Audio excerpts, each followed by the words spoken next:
Welcome to Books We Never Read. Except for those we have. I'm Nicole. And I'm Jason. And this is episode 57, where we'll be discussing All the Light We Cannot See, chapters 1 through 57. How weird is that? I did think about that. I did.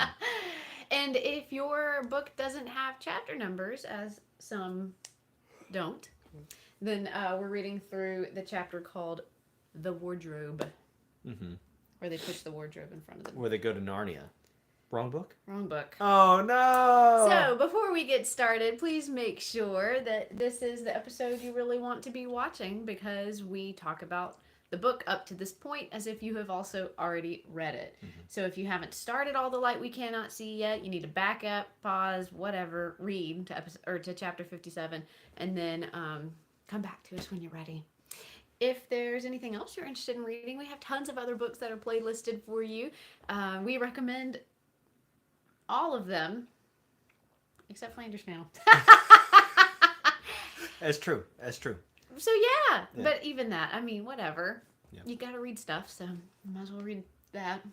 Nah. I'm all hung up on Lion, Witch, and the Wardrobe now. I've never actually read that. So aside, before we start, that book is like the first of the Narnia series, right? It also takes place during World War II. And it's about some kids who go out to the country because they have to escape London.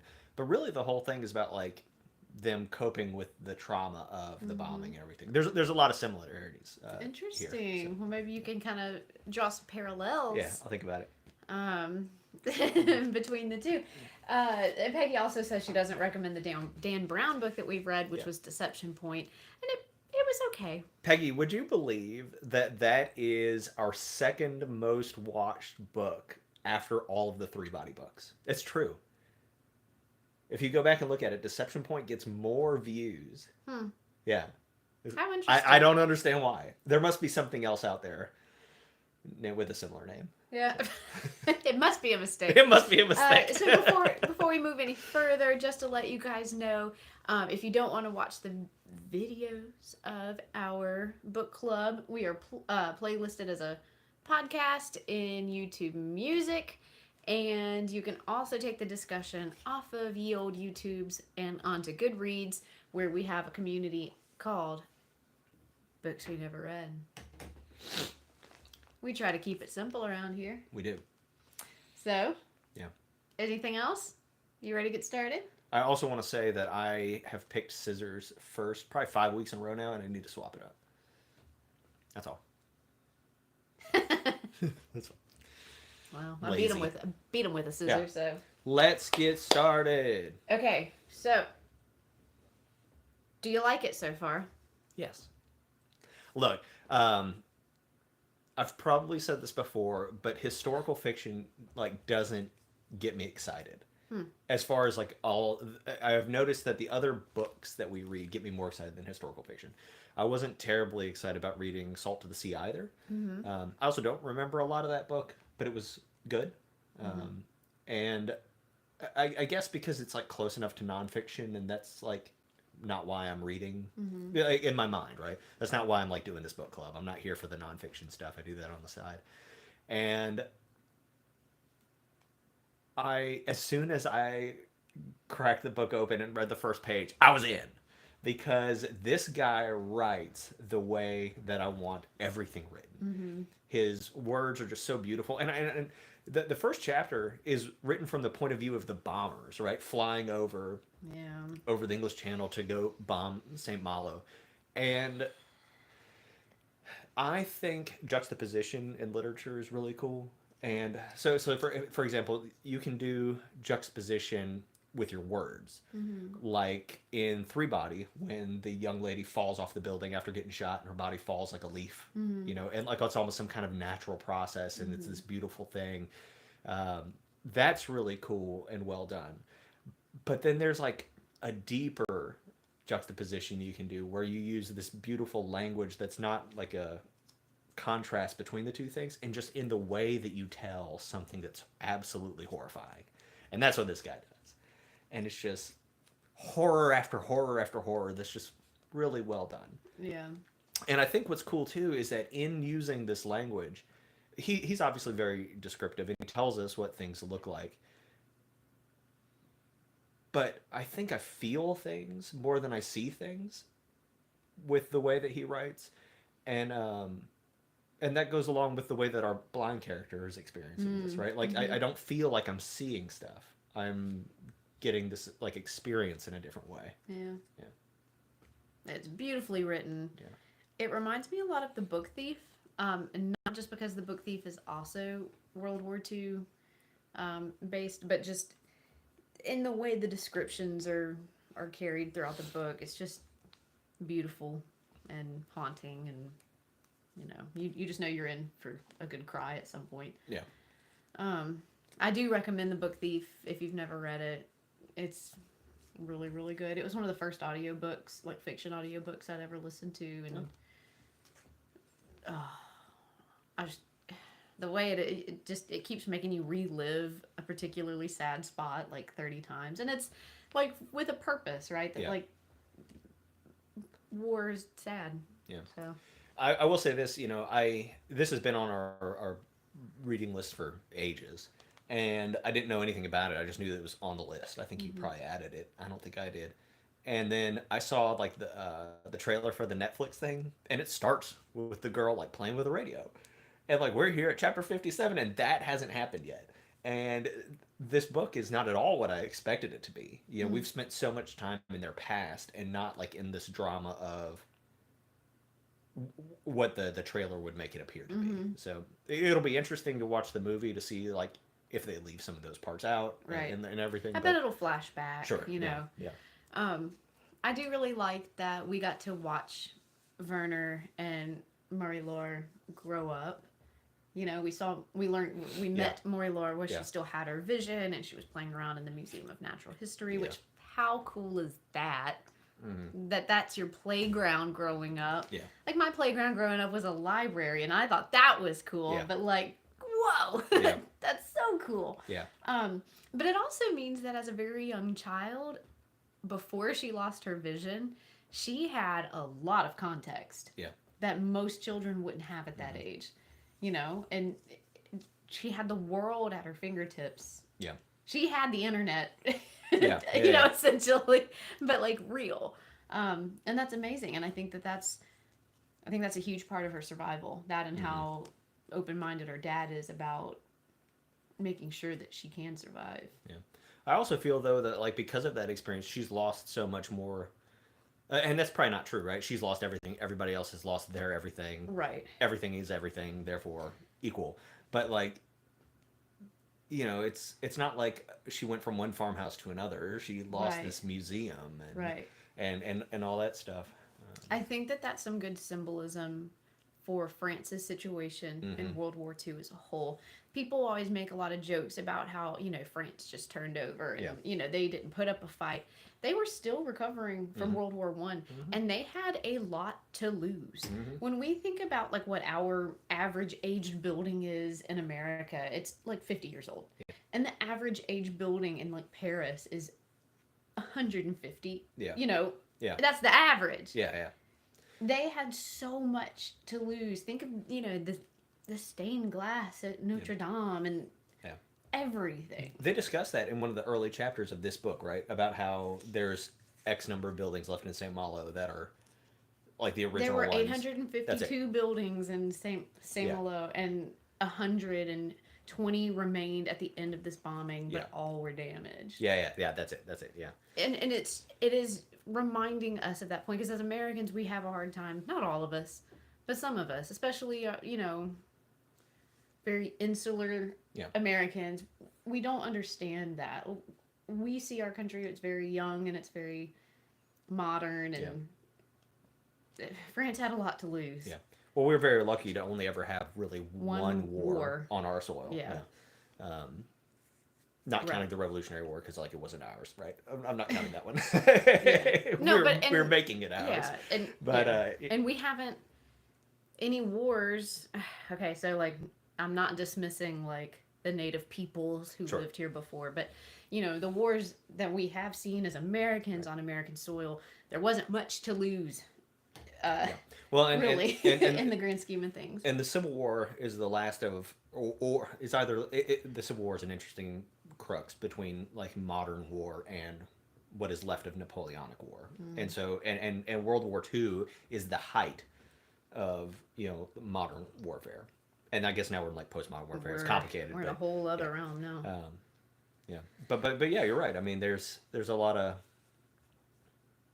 going on there. What I particularly enjoy about this book, I think Marie Laure, her story is interesting, and I'm excited about where it's going. But I'm really attached to what's going on with Werner, because there's this documentary on Netflix that I'm trying to watch about like how people became Nazis and everything, and talking about like what France lost, like what about Germany, right? Germany was in a terrible spot after World War One. They felt like what was done to them was unjustified, and whenever you're like a child and they say, hey, you can come join the Hitler Youth and then join the Wehrmacht or whatever it is that you're going to do. And by the way, you don't have to go to the coal mines. You're going to sign up. Right. And just, how easy that choice was, because it wasn't a real choice. It wasn't like, hey, let's go like kill people. It was, I mean, you see all this propaganda that they put throughout the book, and I really enjoyed that, like how just subtle it was, and how easy it is for him to fall in line, and the little pats on the head that he gets from people that he never had. Right? He didn't have a dad. He doesn't have a male figure coming around telling him he's doing a great job, and then some random colonel or something tells him he's doing a great job.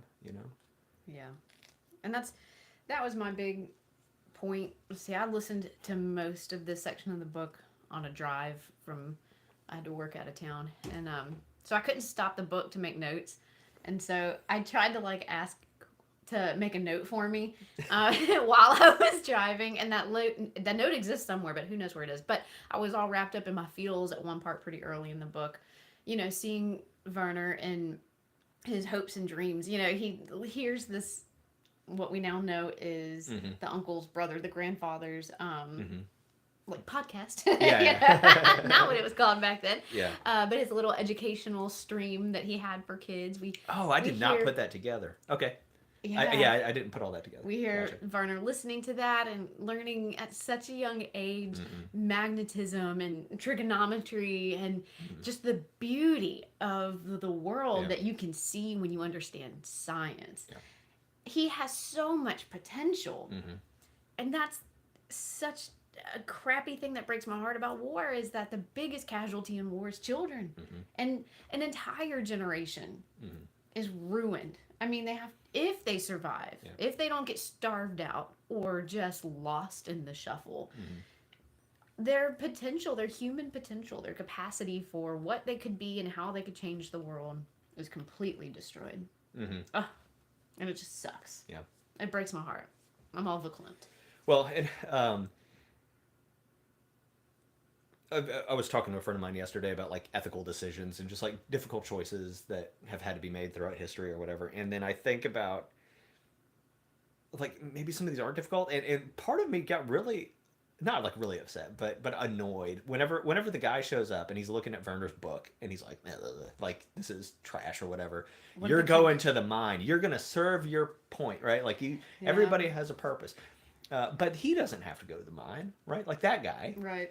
He just does his thing, and like the people at the top, they don't have to go to the mines, and I don't think that they would. No. And part of me thinks that a good leader thinks that if they need coal from the mines, then they go to the mine. A good leader doesn't ask anyone to do something that they wouldn't be willing to do themselves. But the propaganda makes them think, well, the Fuhrer has his place, and I, this random dude, have my place, and your place is in the mine.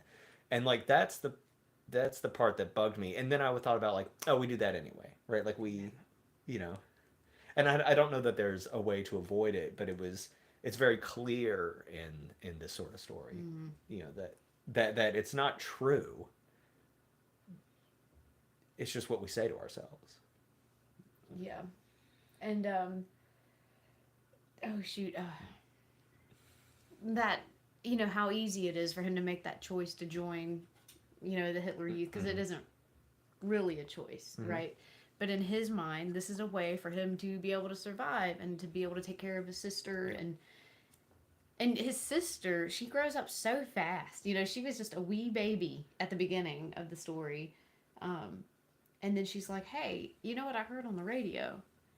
That we're like destroying people. Yeah. Do you think that's okay? You know, like Mm-hmm. this child is asking her big brother these questions. She's seeing the discrepancy between the propaganda and then what she's hearing from other countries. Yeah. And then he's going right into the middle of it. Yeah. To protect her. Mm-hmm. And she'll never understand that. It's so sad. It's just so sad. Peggy says that you could see the small slip into violence when they were chasing the boy, when the Hitler Youth School asked one of the kids who's the weakest one here, and he points to a boy with black hair, and they all start chasing after him. Yeah. You know, and you even see Werner kind of asking himself, you know, like, gosh, why didn't he working harder? Why isn't he running faster? God, get out of there. And then it's like, well, you know, I really do know what they're going to do when they catch him, and, you know, is that okay? Because it's not me. You know. You know, I think about. I can't remember if we've talked about it on the show, and it might not be World War II. It might be World War One, but in England they made this organization where the women would walk around, and if you were a dude left over and not in the army, they would come up and they'd pin like a white lily. Yeah. On your like lapel, and they'd be like, "You're a coward," and then all the women in town know that like you didn't go, and so like, and then there's those pressures, right? Well, if I don't go, then I won't ever get a wife because if I remember I'm a coward, and just you know, is that like really any different? That happened in an episode of Downton Abbey. Yes, it does. But like, is that kind of pressure sufficiently different from the pressures that we see here about not working in the mine, and like it's about opportunity, you know? And I guess my point just being so like this shows up all over the place, especially at this time in the early 20th century. Yeah. Speaking of juxtaposition, and I do so much better when I have a chance to like write these ideas down and then verbalize them. And when we're working on the fly like this, I only get like half a thought out, and I'm just hoping y'all can fill in the blanks and understand what I'm saying. So here we go. So this juxtaposition, right? You know, I talked about just the destruction of a whole generation, you know, the destruction of human potential within these children. On the other end of that, you know, when there's war being produced, there is this massive amount of technology and production and like physical industry and stuff like that. Yeah. And a lot of people use that as motivation to kind of keep a war machine going, right? Because it's face value. It is progress, you know, but at what cost? Because on the other end of it, you are completely ruining humanity. Yeah. Well, I mean, I guess your hope is that the cost is put on the other guys more than on yourself, right? Like, I guess, I don't know. War is actually really bizarre, just like as a behavior. It's really weird. And, I mean, like, it makes sense, I guess, but like, when you think about it, from just like a biological perspective, it's really weird. Yeah.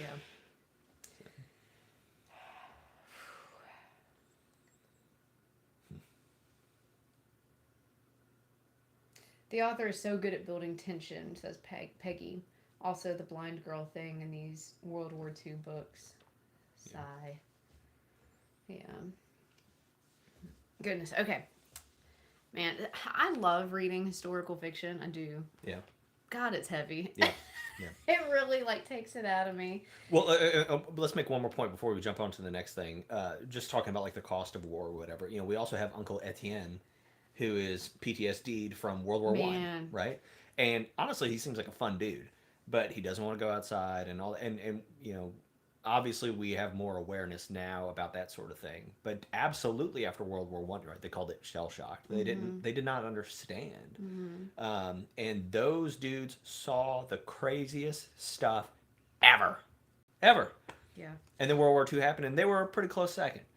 But it's you know, and just thinking about the ripple effect that has, and then you know, and you know, you're not just like one of these guys will go home and start drinking and then beating their kids, and like there's a ripple effect from this, I suppose. So it's amazing how gentle Uncle Etienne is after what he's been through and what he currently sees. You know, the whole thing was just heartbreaking. But I do love when he and Marie-Laure finally do connect, and they have their flying couch. Yeah. And they go on these adventures, and he reads her these stories, and he reads her Charles Darwin's expositions about, like all the nature and all the adventures that he's been on. And she and he get to leave the home through these adventures.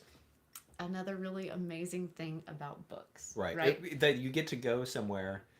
And I think that's ultimately what I'm taking out of this, right? Yeah. Is that, here's this girl who cannot see. But in some way, it's a blessing because she can't see the horrors of what's going on. Right? Whenever they're escaping Paris and her dad is just lying to her about everything, just like, no, there's nothing on fire. She'd be like, are you sure? You're like, yeah, for sure, right? Like, he's just lying to her. And in some way, that's a blessing, but also because she can now go other places and not have to be there, you know? So. Yeah. These good vicarious experiences, She's a world traveler and she can't leave the house. Yeah. It's pretty great. And that's what radio does for Werner, right? Like it's all the same thing. It gets them to escape their situation that they're in. What a smart kid. Yeah. Blows my mind. I think radios are magic. I think all electricity is magic. And whenever he like builds all the stuff, they're like, okay, build me whatever. He's like, I can build you a doorbell. What? That part was really cool. Okay, I'm not very smart. Peggy got really mad at the opportunity guy. She yelled out loud when he decided to be a snitch for what it might gain him. I hate that. She's seen it in war. It's despicable. It is. It really, really is. Okay, so a couple of other notes I have. I had to go back. So I read through everything. I wrote this in like the Goodreads group. But when we shift gears to a book, sometimes I feel like when I start a new book that I'm like reading in a totally different language. And like I'm hearing the words, but they aren't connecting and like making meaning. And so I go through the whole first half of a book feeling like I can't see. Like feeling like I don't know where I'm at, and I can't put myself in the right time or the right place, and I can't see the faces of the people, and it's just wild. So when I got to the point where we had read, I had to go back to the beginning and reread it. I had forgotten that it started from the point of view of the bombers, and I had forgotten that we even saw 1944 version of Vernon and Marie-Laure. We've already seen the end days of this bombing. Right, with that's when he's in the basement and all that. Yeah, because they're in the same city at that point. At that point, they are, yeah. And so we saw that at the very beginning, and then in chapters 33, 34, 35 area, we saw an update to that, and that was Marie-Laure finally going downstairs into the trap door, and Vernon being trapped in the basement. Yeah, and like he can't hear anymore. Yeah. And so that part's actually really interesting, right? He can't hear because of the bomb that exploded over his basement. And for him, and I don't know if he'll ever get his hearing back. It's not uncommon to not be able to hear after an explosion. Right. But for him to not be able to hear is his equivalent of Marie-Laure being blind. Yeah. All his radio. All his radio, yeah. Everything is gone now. Yeah. What is up, before we go on to any notes that you have, so we have this subplot, or maybe it's the actual plot, about the diamond. The diamond. And at one point, Marie-Laure pulls a rock out of a house that's in her model. That's the diamond. Okay, that's what I thought. Her father hid it in there. Right. So where's the father? So when she pulls that diamond out of the house. By this point, isn't he dead? I think they mentioned at some point that her father had died. I think that's in there. I could be making that up. Peggy? Etienne is in the prison, right? Is that right? Who's in the prison? Etienne is in prison. I think He's being held hostage. So, okay, the beginning of the book is August 6th, 1944. No, August 7th. On August 6th is when the U.S. began their bombing campaign there, and on August 7th, the Germans took like 380 hostages to Fort National. And Uncle Etienne was one of those hostages. Gotcha. But we don't know. She said, no one said that. Okay. Cool. So we don't know where the dad is. We know that Etienne is at Fort National, which is a little, fortification on like a tidal island or Yeah. whatever in front of Similo, and it was in that time period when she's about to go into the little trap door, the 1944 time period, that Yeah. she pops the diamond out of the house. Okay. And so, her dad was like desperately building all these little, the models and the Right. traps and everything, but he hid it in there so that she could keep Right. it safe. Right, so that right, they could gotcha. keep it safe. Peggy says that the dad left the day before and hadn't come back. That's correct. Okay. That is. I do remember that. So one other thing, like just talking about the 1944 time period, whenever she is at the window and they start dropping the leaflets, right, head to open country or whatever. Number one, it's crazy that that's how we used to deal with it. Like there was no better way to deal with it. So we just like, hey, get out, because like here we come, because we couldn't aim bombs, right? We were just dropping them, and but she can't read it, and she smells it, and I just thought that was such a cool She can tell that it hasn't been out there long and it smells like gasoline. Yeah. That was a very great description. Goosebumps. Yeah. It's so unfair. Yeah, Even in the narration of the book said the only people that were left in Similo were the blind. Yeah. The ones who couldn't get out. Right. Just, oh, okay, anyways. Peggy says, can we address Werners B question? Does a bee know it'll die if it stings someone? I would say that bees know nothing. I would say that there's like an evolutionary instinct that they know that has to be a last resort, because the ones who sting don't get to reproduce after that. Well, bees don't reproduce. Just the queen does. What? Never mind. Yeah. The queen They're is disposable then. Yeah. Bees are almost clones, right? The queen is the only one that reproduces. But don't they help? Don't they? Most of the drones are sterile. The juice for that? Nope. What? Yeah, there's only a handful of male bees that do reproduce. If I'm not mistaken, most bees are female. I'm sorry that I just yelled into that mic. Yeah. I'm not a bee expert. It doesn't matter. The queen is the one who reproduces, right? That's the way it works. And they, I don't, but like I just don't think they don't know. They don't know anything. It is instinctual. It happens. So Werner is a bee. Werner and all the boys and the little Hitler Youth, they're just a little clone bees. So the point I was going to make is, and I've said this several times here, most of what we do is also instinctual, and we know much less than we think we do, right? Yeah. We are certainly capable of knowing, Yeah. but we use that faculty limitedly. So. But yeah, they are little worker bees, right? They're lining up, and that's such a common thread in. Or if you've ever seen the movie 1917, all the boys in Germany are so excited to go and sign up, and they're going to get their gun and they're going to go shoot at people or whatever, and they're just, it's this peer pressure, and they're just excited about it, and they don't think about the fact that they're going to get like bombed and gassed and shot at. They just think like, hey, this is going to be a cool adventure, running around with my friends or whatever. And that's exactly like the worker bee, right? I'm going to go sting the enemy and not think about what the consequences are. Because if you thought about the consequences, you obviously wouldn't go and do that thing. Well, and even, like in America, when the draft was put in place, you could wait for your number to get called and then have to go for wherever they choose you to go. Yeah. Or you could go early and pick which branch you wanted to go in. Or you could go early, pick which branch you want to go in, and take a friend with you, and they promised that you and your friend would go through basic together. Yeah. Yeah. There's no choice here. You're going either way. Yeah.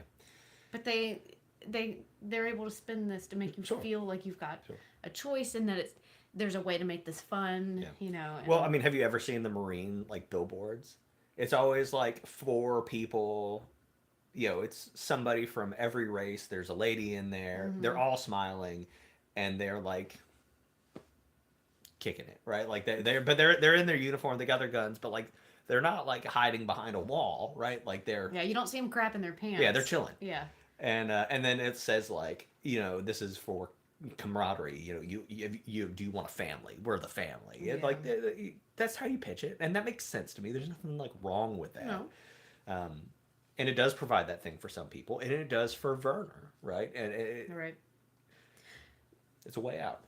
And please don't think that we're anti-military or anything like that. We understand. Also, yesterday was Veterans Day, and so thank you for your service to all our vets out there. Yeah, well done. Just reminded me of that. Oh man. Another thing about Etienne, I'm kind of obsessed with him. He's just so harmed. You know, he's the result of just the horrors of war. His name means crown. Okay. Which I thought was interesting. Yeah. And this little nursery rhyme that he keeps singing whenever he goes to the bad place. You know, it's as nursery rhymes are. It's nonsensical. It's about like a salad made me sick, but a celery made me better. You know, I found a bean and now I'm in the water. Can you swim? And like while you're saying this nursery rhyme, you have another person and you're sitting crisscross applesauce and you're seesawing back and forth, right? Okay. And then so the last line of the nursery rhyme is, "Can you swim, sir or madam?" And when it goes to the next person, you say yes or no. And if the answer is no, you let go of the person and they fall. And I just, I don't know.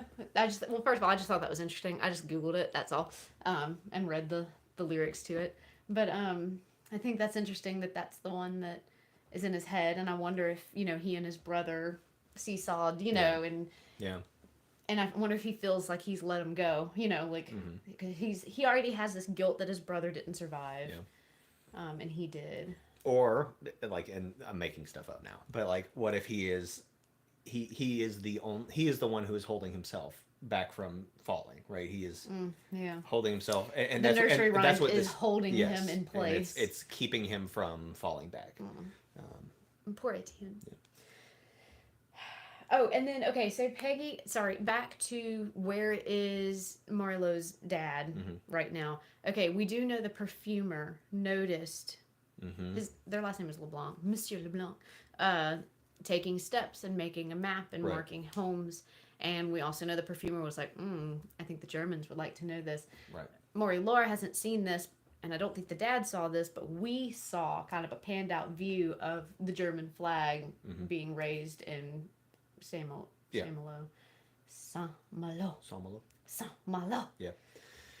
know, and so at one point also, Marie says, you know, my dad says he's making this model for me, but like, I'm not sure. And part of the implication is he may just be doing it for him to deal with the, just cope. Something to do with his hands. Yeah. But also, like, what if he's not, you know? Well, they're there for 4 years. Yeah. But like, what if he's there? I don't know why, but like, if he can understand he can pass this on as like intelligence, right? Like this building's next to this building, next to, you know, like that's what spies would do. That's why LeBlanc is going to report it. Wait, LeBlanc is the dad. The perfumer? The perfumer is not LeBlanc. Okay, my bad. So that's why the perfumer is reporting it, right? Because he looks like a spy. Yeah. So, yeah. And yes, Peggy says when the German von, he has a funny name, von Sommer. When the German's at the museum, you see what Marie's dad built for the diamond. It was a puzzle box, like what he made for her, with secret spots for the keys and all that. Yeah. That guy was creepy. He's like, "Oh, I'll stay here all day. I brought my own bread." That kind of stuff is the most powerful, like, form of terror to me. Like the calm, quiet, collected. You can go pee in a trash can kind of thing. Yep, I would just pass out. Yeah. You put me under that kind of pressure, just. It's effective. Yeah.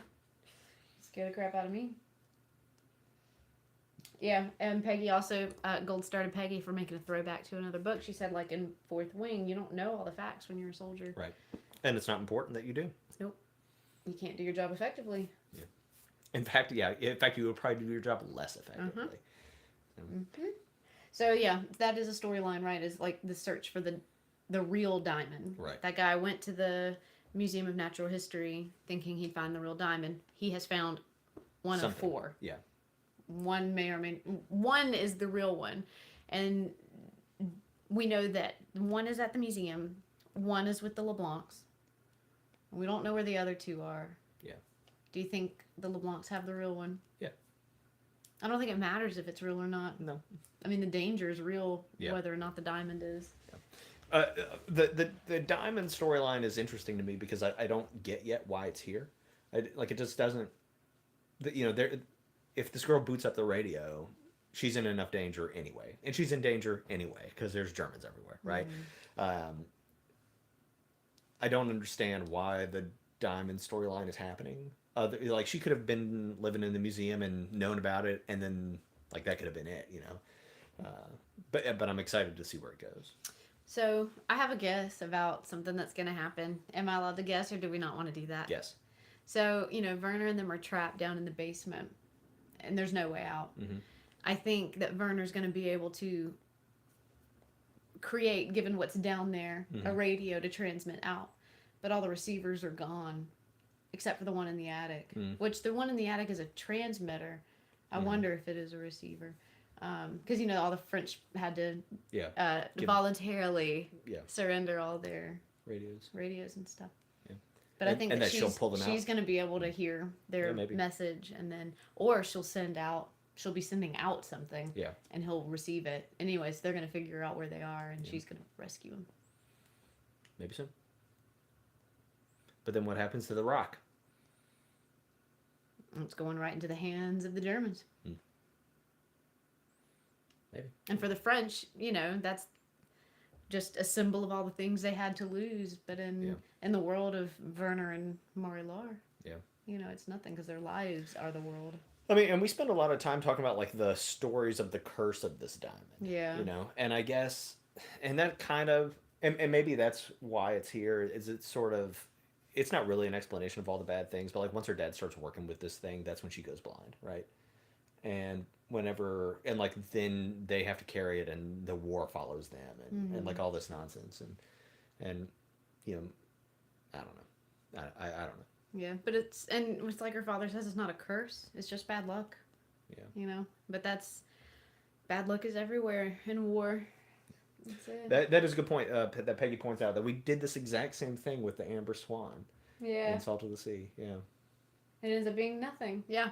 This thing that someone was, you know, hell-bent on killing anyone in their way to get it ends up lost at sea, and it didn't matter. Yeah.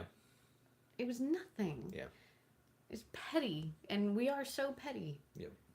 I mean, it's like a bitter part of these books to me. Yeah. Well, I mean, we just do the craziest things, and World War II is a war that at least we got involved in for better reasons than others, right? that we have done before.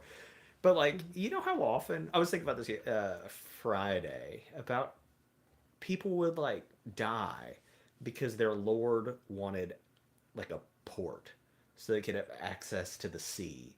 So they didn't have to like pay the guy who had the port. So let's just go die and take it. That's crazy.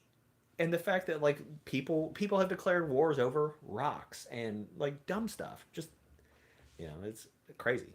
Yeah. And that's not why World War II was fought, but certainly, you know, Hitler was trying to collect up all kinds of cool doodads. Yeah. Von Rumpel. Who? That's the guy at the museum that's looking for the diamond. His name made me giggle. I'm so sorry if that's rude. If that's your name. Lots of names are funny. Yeah. I'm a child.